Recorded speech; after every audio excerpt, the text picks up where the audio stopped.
जय श्री राम दोस्तों, welcome to Bharat मार्ग। हमारा साथ स्वामी अखिलेश्वर आनंद जी हैं। महाराज जी अभी कनाडा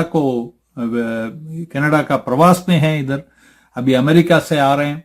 वो उनका केंद्र भूमि हिमाचल में है, हरिद्वार में है, और उनको हम स्वागत करते हैं दिल से। और विश्व शांति के लिए महाराज जी काम कर रहे हैं। पूरा दुनिया में घूम के अभी मैं सुन रहा था इनका जो स्केड्यूल है। अभी लंदन जा रहे हैं, इसके बाद अमेरिका जाने के बाद लंदन जा रहे हैं, फिर डबलिन जा रहे हैं। उनका कार्यक्रम क्या करते हैं ये इनसे ही हम पूछ लेंगे। महाराज जी आपके लिए बहुत बहुत स्वागत है भारत मार्ग में। आपका धन्यवाद है। आपने कृपा किया हमारा कुटिया को आने के लिए, इसके लिए बहुत बहुत धन्यवाद। आप बताएं महाराज जी आपके बारे में। हमारे धन्यवाद की कोई बात नहीं, हमारी कुटिया है और मुझे बड़ी प्रसन्नता है। सबसे पहले मैं आपका ये जो भारत मार्ग है इस परिवार को बधाई देता हूँ, शुभकामनाएं। जो एक दूसरे का संदेश आप जनमानस तक पहुंचा रहे हैं, तो प्रभु आपको और शक्ति सामर्थ्य दे कि आप इस प्रकार के कार्यों को और देश के अंतिम व्यक्ति तक पहुंचाएं। हमारी शुभकामनाएं है। आपका ये भारत प्रत्येक व्यक्ति की वाणी को प्रकाशित करे, ये बहुत सुंदर है इसके लिए। और देखिए प्रभु जी, मैं तो इतना ही आपसे निवेदन करूंगा, मेरा तो कुछ भी नहीं है, सब प्रभु की कृपा से हो रहा है। पर जो कुछ हो रहा है, हमारा जो एक भाव है, या यूं कहूं कि लक्ष्य, तो वो है पूरे विश्व में शांति हो। सब शांति से जीवन को जिए। और वसुधैव कुटुंबकम की जो हम वार्ता करते हैं, पढ़ते आ रहे हैं बाल्यकाल से, वो आज के इस परिप्रेक्ष्य में अत्यंत आवश्यकता है उसकी। आप देख रहे हैं पूरे विश्व में एक देश दूसरे देश को समाप्त करने पर उसका तुला हुआ है। यदि यूं कहें कि बारूद के ढेरों पर बैठे, और वो इस चीज को भूल जाते हैं कि ये हमें भी कभी विनाश की ओर लेके जा सकता है। और आप देख भी रहे हैं कितना क्षय हो रहा है। इससे हर चीज में अभिवृद्धि होगी और जीवन जीने की जो कलाएं हैं वो उनका अवसान हो जाएगा। तो हम ये चाहते हैं कि जो हमारी वैदिक परंपरा है, ऋषि परंपरा है, वो फिर से विश्व में लौटे। और लौटने के साथ साथ सब लोग प्यार मोहब्बत के साथ जीवन को जिए। और जो ऋषियों का मार्ग है उसको पूरी दुनिया के लोग स्वीकार करें। और हम ये देख रहे हैं कि आने वाला समय वैदिक सनातन संस्कृति का होगा। और ये जो समस्याएं हैं, और प्रभु की कृपा से ऐसी सद्बुद्धि सबके अंदर होगी, सब सदमार्ग की ओर, वैदिक सनातन मार्ग की ओर लोग लौट चलेंगे, उसके मार्ग का अनुसरण करेंगे। और इसके बिना और कोई ऐसा मार्ग नहीं है जिससे विश्व में शांति हो। महाराज जी, मेरा एक सवाल है आपसे। आप बोल रहे हैं विश्व का शांति हो, लड़ाई बंद हो, ये तो थियोरेटिकली बहुत अच्छा है।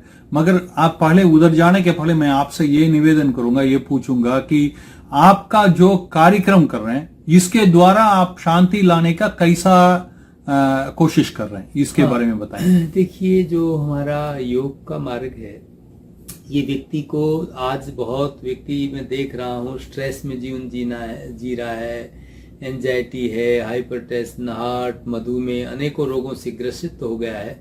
तो उसके जो जीवन जीने की कला थी, जीवन जीने का जो आनंद था, वो उससे छिन गया है।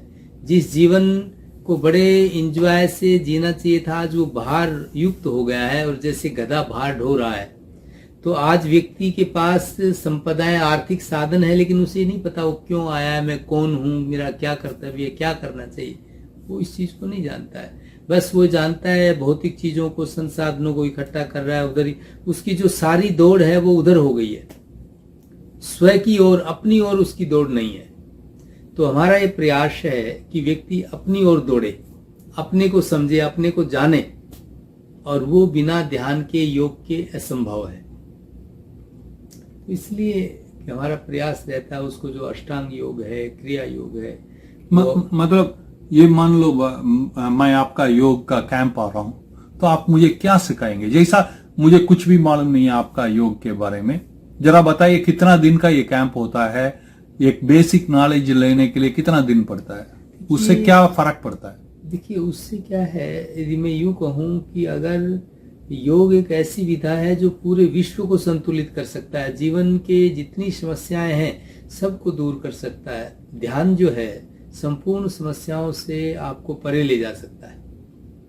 तो ये 5 दिन के हैं, 3 दिन के हैं, 7 दिन के हैं, 8 दिन के हैं, 10 दिन के, 15 दिन के, अलग अलग प्रकार के हैं कैंप। जितना गहरी साधना में जाएंगे उतने लंबे कैंप हैं अपने को समझने के लिए।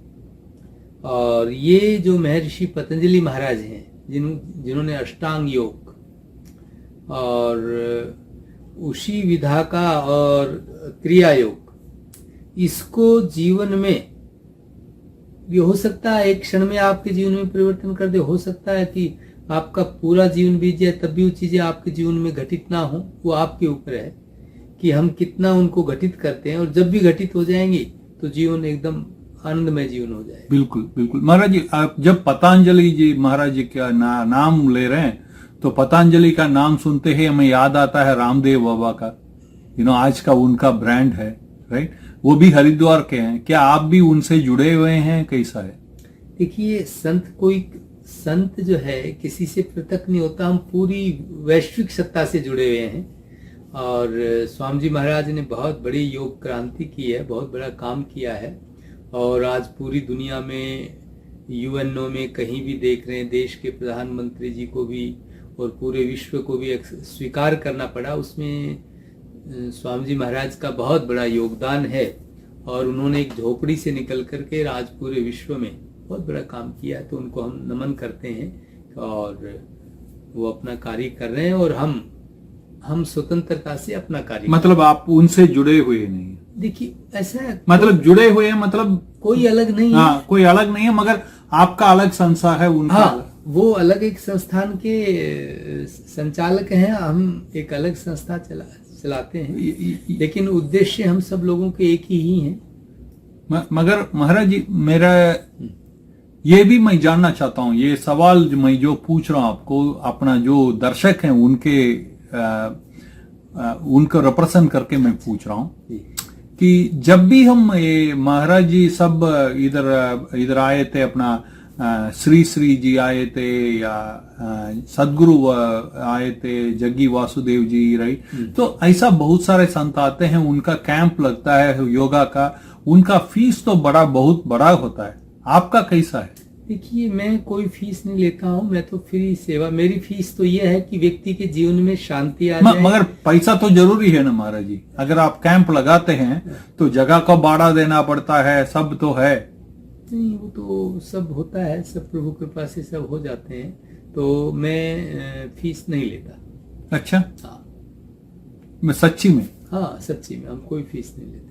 मगर मैंने रामदेव जी का देखा था, उधर तो फीस बहुत बड़ा है।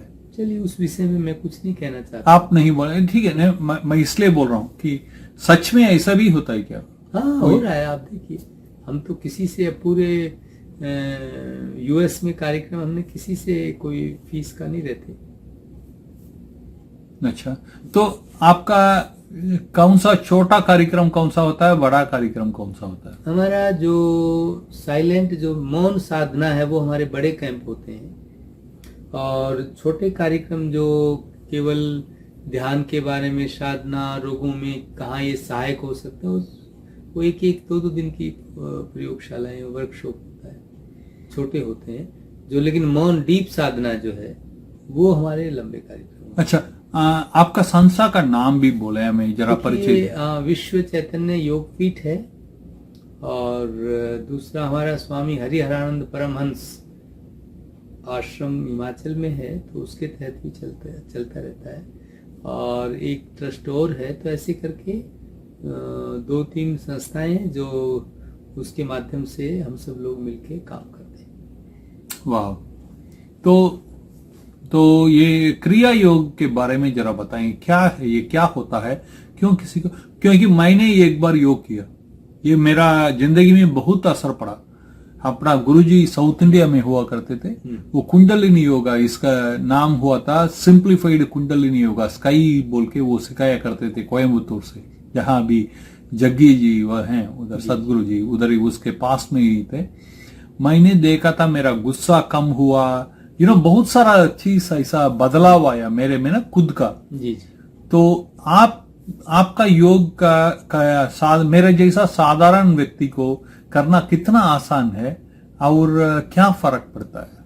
देखिए, इतना आसान है कि जैसे आप श्वास ले रहे हैं तो श्वास लेना आपको पता भी नहीं कब प्रक्रिया हो रही है, जा रही है। तो योग भी ऐसा है, यदि आप जीवन में अपनाएंगे तो आप देखेंगे कि ये काम, क्रोध, लोभ, मोह और ये संघर्ष, ये सारी चीजें आप देख रहे हैं, ये पता नहीं चलेगा आपको, चुटकिया में दूर हो जाएंगे आपका। और आज जो अपरिग्रह हो रहा है, यही सबसे बड़ा विषाद की जननी है। तो और ये जो संघर्ष है, इसलिए क्योंकि इसलिए योग का आप देखेंगे, जब आप क्रिया योग की बात करें, अष्टांग योग की बात करें, किसी भी योग की बात करेंगे, तो सबसे पहले उसमें यम नियम जरूरी है।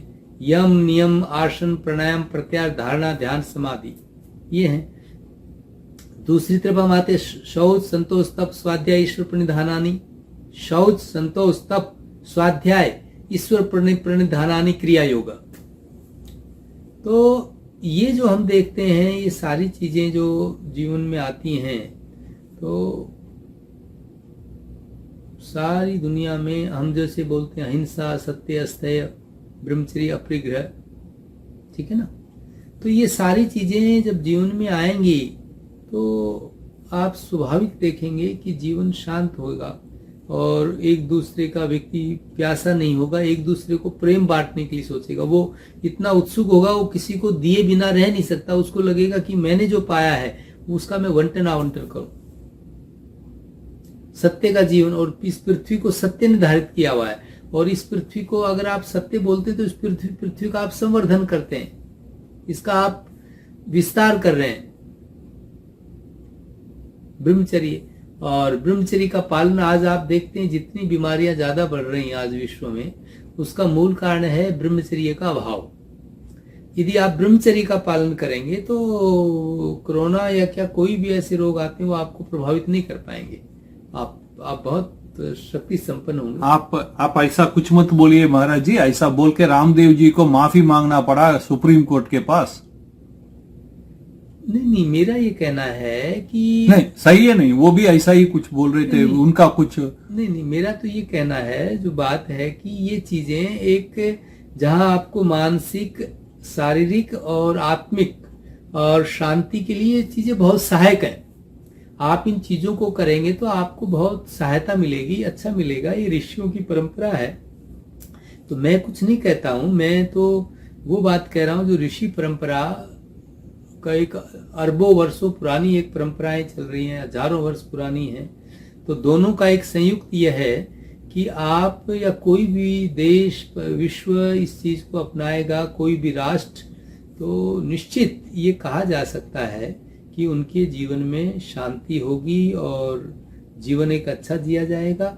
बाकी कर्म फल भोग तो व्यक्ति भोगेगा, वो तो भोगता रहेगा। ऐसा कभी नहीं हो सकता कि कोई बीमार नहीं होगा, वो ये सारी बीमारियां भी आएंगी, सब होगा, लेकिन उसका उतने वो दुखी जीवन से उन्हें वो बड़ी मस्ती से एक्सेप्ट करेगा। मगर महाराज, मेरा एक सवाल है कि आजकल बच्चे जो बहुत स्ट्रेस में होते हैं पढ़ाई, अगर आपके पास आके वो पूछते हैं कि महाराज जी आप इतना योग सिखाते हैं, क्या हमें ध्यान करना आसान से करना है, ये बोल सकेंगे क्या? हाँ, वो कैसा करेंगे? तो उसके लिए बहुत अच्छी, बहुत सरल विधियां हैं। आप बैठ जाएं, जिसको मानते हैं उसका स्मरण करें, या अपने शरीर में सबसे बड़ी आपकी श्वास है, जहां ओम का नाद निकलता है।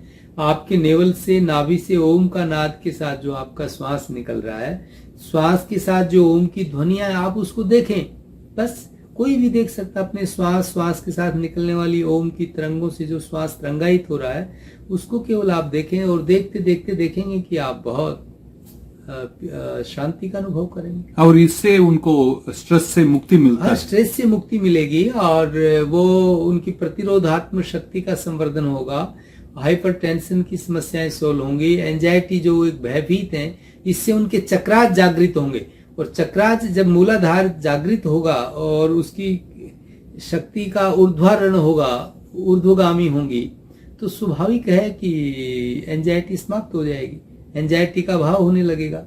अच्छा। हाँ, और स्ट्रेस का पार हो जाएगा और उसके जीवन में उसको नींद भी अच्छी आएगी, हाइपरटेंशन की प्रॉब्लम। अच्छा, तो आप ऐसा अभी पूरा पृथ्वी का भ्रमण कर रहे हैं, ये कैसा, ये पहले बार है या हर साल ऐसा करते हैं? नहीं, मेरा तो भ्रमण बना ही रहता है, कभी किसी कंट्री का, कभी किसी कंट्री का।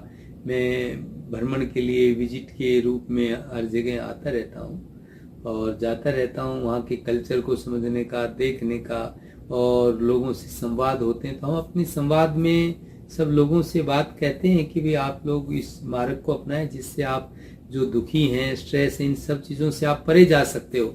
ये जो वैदिक सनातन मार्ग है, जो वैदिक ऋषियों की परंपरा है, ये वास्तव में आपको, क्योंकि जो ऋषियों का मार्ग है वो किसी एक राष्ट्र या देश के लिए नहीं होता है।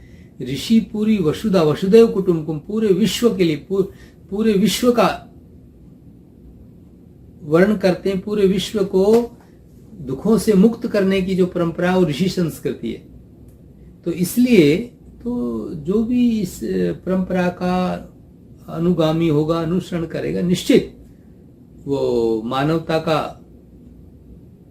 रक्षक होगा और वो अपने जीवन में शांति का, आनंद का निश्चित अनुभव करेगा और बहुत ही वो उसको ये लगेगा कि जो मेरा जीवन का लक्ष्य था उसको मैं प्राप्त हो रहा हूँ। महाराज जी, मेरा एक सवाल है कि क्या आपने हम जो भोजन करते हैं उसके साथ हमारा शांति या अशांति के साथ जुड़ा हुआ है? क्या मांसाहारी करना सही है या गलत है? आप क्या शिक्षा देते हैं? देखिए, हमारा तो बहुत सीधा सा कहना अर्थ है कि जीवन में कुछ आहार जो है जितना सात्विक रहेगा उतना अच्छा है। सात्विक आहार से आप के अंदर वाइब्रेशन उस प्रकार के होंगे। आप राजसिक खाएंगे तो राजसिक होगा, तामसिक भोजन करेंगे तो तामसिक विचारों के प्रभाव। तो एक साधक को सात्विक आहार की ओर उन्मुख होना चाहिए अगर वो अच्छी साधना करना चाहते हैं। अच्छा, हाँ। तो यही शिक्षा देते हैं आप अपना शिष्यों को? हाँ, शिष्यों को नहीं, मैं तो अपने साथी मित्र जो भी हैं, पूरी हमारे जो भी साथी हैं, संबंधी, शिष्य तो मैं नहीं मानता, मैं सब अपने मानते हैं। हमारे मित्र हैं, भाई हैं, बहनें हैं, जो भी हैं या जिस भी रूप में, तो सब लोग इस परंपरा का अनुसरण करें और अपने जीवन में वो शांति को, आनंद को और जो जीवन का परम वैभव उसको उपलब्ध हो। बिल्कुल बिल्कुल। महाराज जी, मेरा लास्ट क्वेश्चन है कि आप ये जो योगा सिखाते हैं, हमने जहां चालू किया था विश्व में शांति होना चाहिए, तो आपका जो योगा का कार्यक्रम है और इसका विश्व शांति, इसके द्वारा आप विश्व शांति कैसा लेके आ रहे हैं? आप इतना भ्रमण करके सारे जगह इसका प्रचार करते हैं, कैसा लेके आ रहे हैं? एक बार फिर बोलो आप पहले हमने जब चालू किया इंटरव्यू, आपने बोले कि विश्व शांति के लिए हम काम कर रहे हैं ये योगा के प्रचार के द्वारा। तो ये कैसा, ये योगा आप जो सिखाते हैं ये कैसा विश्व शांति लेके आ रहा है या आएगा, ये कैसा होता है, ये बताएं। देखिए, मैंने आपसे ये हमारी एक अनादि परंपरा है जो अरबों वर्ष पुरानी है और इससे आप देखेंगे पीर पैगंबर जितने भी हैं, किसी भी दुनिया के किसी भी उसमें, अलग अलग मुल्कों में अलग अलग संप्रदाय को मानने वाले लोग, और जिन्होंने भी जीवन में कोई नई क्रांति या समाज और राष्ट्र के लिए शांति की बात की, वो पहले अपने में डूबे हैं। उन्होंने अपने को प्राप्त किया है, वो ध्यान के साथ, योग के साधना के द्वारा और इन नियमों का पालन करते हुए, और उन्होंने अपने जीवन को तपाया है सारे दुखों से, द्वंद्वों से, और सारे द्वंद्वों में सम रहने का नाम तप है। तो ये जो संस्कृति है, योग है, ये केवल यही नहीं है, आपको हर परिस्थिति में आपको अवलंबन देता है कि आप जो भी कुछ प्राप्त करना चाहते हैं, कर रहे हो, उसमें संकट बाधाएं आएंगी, उनसे भागना नहीं है, उनको फेस करना है, उनके साथ दोस्ती करनी है। आप दोस्ती करेंगे तो समस्या नहीं रहेगी। फिर ये कैसा विश्व शांति लेके आएगा? हाँ, ये ऐसा विश्व शांति लेके आएगा जिसको हम कह सकते हैं जहां पर मानव का खून का प्यासा नहीं होगा और मानव एक दूसरे को प्रेम का वंटन आवंटन करने वाला होगा, हम मानवता के पोषक होंगे, मानवता के भक्षक नहीं होंगे, मानवता को निगलने वाले नहीं होंगे, हम एक दूसरे का रेस्पेक्ट, एक दूसरे का सम्मान करने वाले होंगे, वो एक ऐसा होगा। और केवल मानवता से ही नहीं, सर्वभूत मात्र से, प्राणी मात्र से वहां प्रेम होगा। और जहां ऐसी स्थितियां होंगी कि यदि हम यूं कहें कि राम राज्य, तो कोई अतिशयोक्ति नहीं होगी, जहां पर किसी प्रकार का, और मैं तो कहता हूं राम राज्य से भी बढ़ करके जो हमारा वैदिक युग रहा है, पर जहां पर कोई दंड देने वाला भी नहीं होता है, जहां कोई गलत करने का मानस में भी नहीं सोचता, एक ऐसा युग आ जाएगा। न दंड को न दांडी का, न दंड देने वाला है, न कोई गलत काम करने वाला है, न कोई उसको दंड देने वाला है। तो एक सच्चा प्रजातंत्र हम कह सकते हैं, ऐसा प्रजातंत्र होगा जहां पर किसी की आज आवश्यकता नहीं होगी, कोई किसी का शोषण नहीं करेगा, कोई किसी पे किसी प्रकार का दबाव नहीं करेगा, सब लोग अपनी मस्ती से जीते हुए स्व अनुशासित होंगे। और वो योग के अंदर ही ऐसी कला है जो व्यक्ति को अनुशासित कर सकता है, और किसी चीज के अंदर ऐसी कला नहीं। बिल्कुल बिल्कुल महाराज जी, बहुत बहुत धन्यवाद और आभार, आपने आके हमारा सारा सवालों का उत्तर दिया, इसके लिए बहुत आभार। और दोबारा मिलेंगे, आपका जो इधर आए हमें कृपा की, इसके लिए भी बहुत धन्यवाद और आभार। मैं आपको बहुत नमन करता हूं कि आप इतनी अवस्था में और यहाँ रह करके आप अपना पूरा जीवन वैदिक सनातन धर्म को समर्पित करके और मानवता की सेवा कर रहे हैं, उसको राह दिखा रहे हैं। उसके लिए मैं आपके लिए प्रभु से मंगल प्रार्थना करता हूं कि आप शतायु हों और इसी प्रकार से कर्मठता से कार्य करते हुए आप परम वैभव को प्राप्त हो। बहुत अच्छा लगा आपसे मिल करके, बात करके जी। ओम हरे कृष्णा हरे कृष्णा।